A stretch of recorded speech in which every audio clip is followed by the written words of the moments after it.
Hi, my name is Gerhard Schwartner. Welcome to Selling Power TV. Today, with the great pleasure of meeting with Dave Warner. And he is the author of a wonderful book called The Sales Checklist. Welcome, Dave. Well, thank you for having me. My pleasure. Dave, when you speak to your clients, what are you hearing right now in this challenging economy? So much has changed. Before last year at this time, a lot of customer visits, face to face. We could learn a lot about the customers, sitting in a longer meeting with them, going to lunch. Now we're having to do things virtually, and a lot of the VPs of sales I talk to, sales managers I talk to, they share with me that their salespeople now really have to be even more prepared because they're doing calls such as we are right now, and it's maybe a 5-minute, 10-minute phone call rather than a 2-hour lunch. So what are you going to do to find out about that customer and what the problems are, what they're trying to solve? Have to be much more strategic in the selling. That's a big part of it. And I also see now that the teams are not getting together. A lot of the managers are finding it difficult to coach. And there's a lot of variation, a lot of static. The calls go on for 30, 45 minutes and don't really go anywhere. So they're struggling with how can we bring some process to these conversations. And I see that it fortunately ties back into the book quite well, because the book is all about getting rid of variability in selling and getting rid of waste and finding ways to, when you're talking to the salespeople, having a specific idea of what you're going to cover.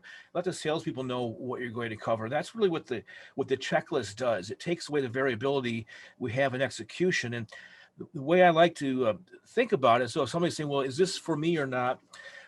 If you were to think about a case study that one of your salespeople has right now, an opportunity that they're working on, important opportunity, the outcome's in doubt, it's competitive, you really need to win it. If you were to write that up as a case study, pass it out to your sales organization, say, okay, what do each one of you do next? How many different answers would you get? What you're saying is that you want to teach salespeople how to shift from improvising on every call to creating sort of a successful blueprint where you hit certain milestones during the conversation where you don't want to deviate from that. Yeah, you need to be much more strategic. And if each, say, for example, each manager coaches a little bit differently, that's a big problem. So if the salespeople, if you pass that out to everybody on the sales team and everyone does things differently and all the managers coach differently, that creates a huge opportunity for us. And I sort of bump that up against, if you think about a quality department, for example, or shipping, if they had that level of variation, they wouldn't last very long.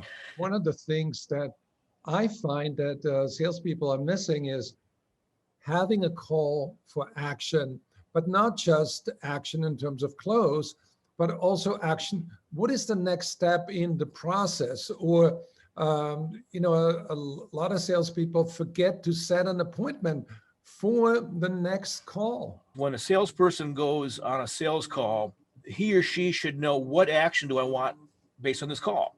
Or if I'm on a phone call, what action do I want based on the call? And we can't wing it anymore. We have to know, especially if we're just on the phone, because we have a very finite amount of time to cover that. And then in addition to that, if I'm going to ask for a follow-up meeting, if I'm going to ask to be specified or ask for the order, how am I going to do that? And just adding that skill, will brings a lot of additional performance to a team. When you think about your customers, what is their motivation to shift from product focus to value focus? What is their motivation to shift from telling stories about how great they are to stories on how great their customers can become? In the book, it really covers that. For example, if I go on a sales call right now, I might just go out, let me tell you all about me and the organization, what we do, on and on and on.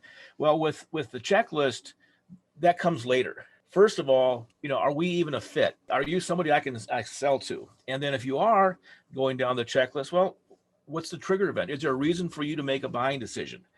If not, can I create one?